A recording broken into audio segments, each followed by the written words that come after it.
Buenas noches, profesora y compañero. Quien le habla, Ángel José Delgado Ramírez, cursante de tercer año de Derecho, en este subproyecto de Penal 2. En esta oportunidad vamos a hablar sobre el delito del secuestro y del delito contra la libertad política.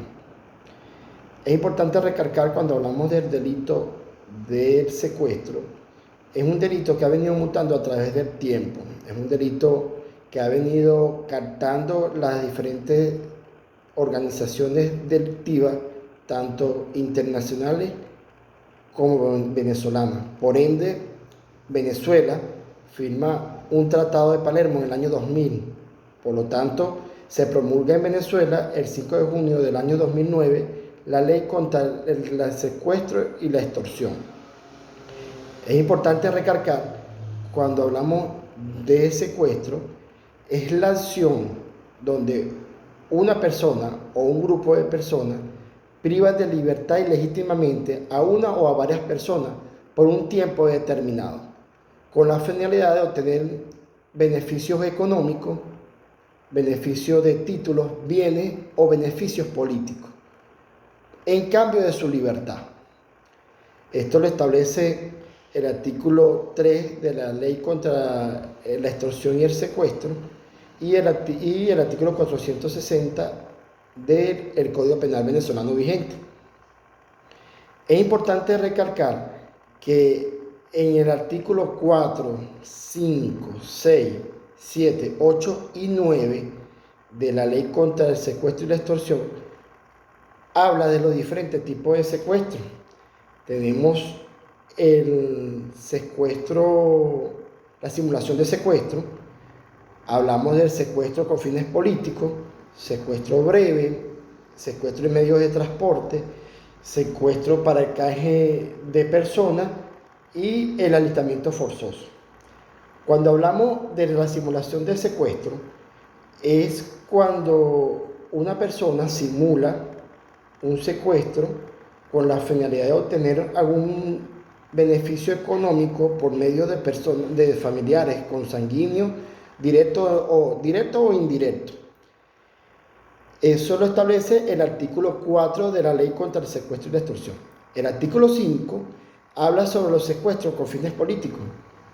Cuando hablamos de secuestro con fines políticos, establece que es cuando una persona o un grupo de personas realizan el secuestro de personas allegadas a las instituciones públicas con la finalidad de crear desestabilización tanto de los poderes públicos como la funcionalidad de las instituciones del Estado.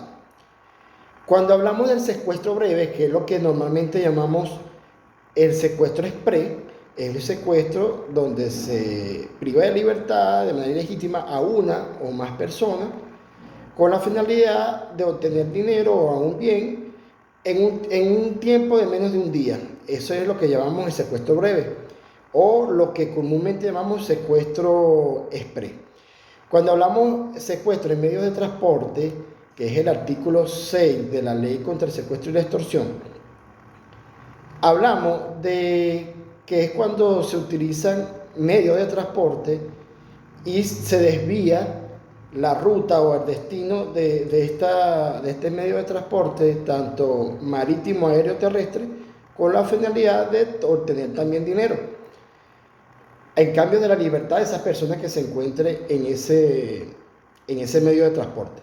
Cuando hablamos del secuestro de canje de personas, que lo establece el artículo 8 de la Ley contra el secuestro y la extorsión, es cuando se secuestra a una persona con la finalidad de darle un beneficio a una persona que se encuentre bajo un proceso judicial.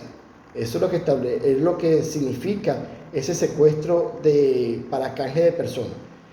El artículo 9 de la Ley contra el secuestro y la extorsión habla sobre el alistamiento forzoso. Eso normalmente está ocurriendo hoy en día en Venezuela con estas bandas organizadas que están formando dentro del territorio nacional. Cuando nosotros hablamos del alistamiento forzoso, hacemos referencia que es la amenaza que se le hace a una persona mediante engaño con la finalidad que se aliste a una organización delictiva de manera forzosa.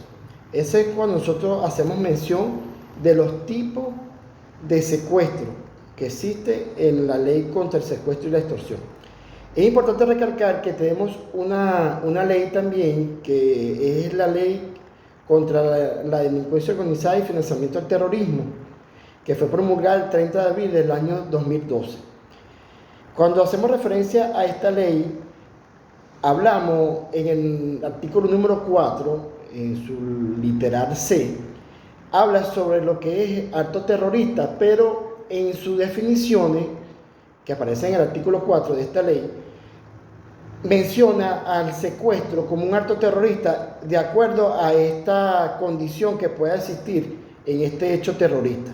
Mas, sin embargo, en mi intervención he comentado de que este delito de secuestro ha venido captando a la delincuencia organizada, la delincuencia, las bandas delictivas, tanto nacionales y de igual manera transnacionales.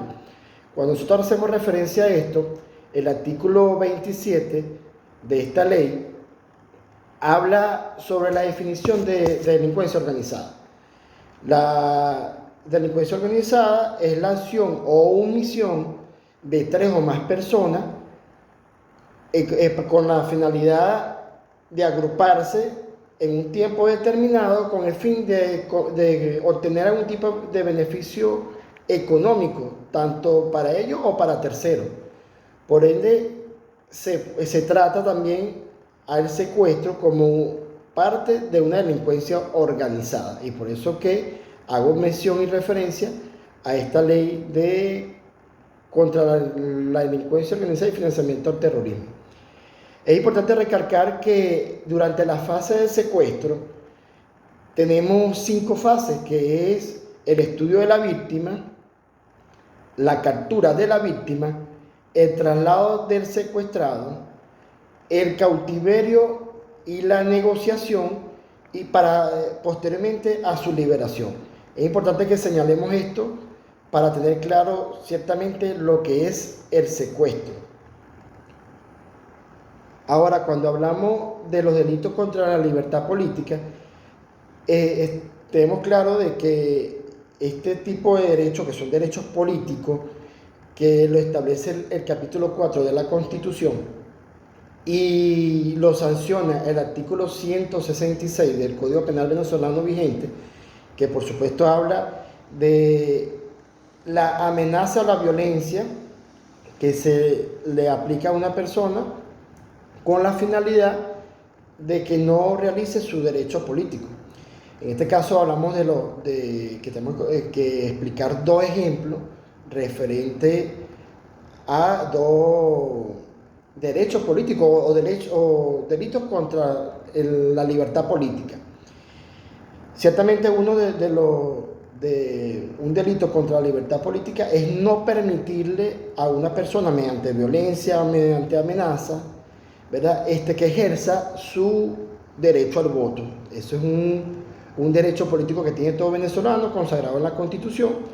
Y de igual manera, manifestar pacíficamente, sin violencia y sin armas, es un derecho político, y al no permitirlo, estaríamos incurso en un delito contra la libertad política.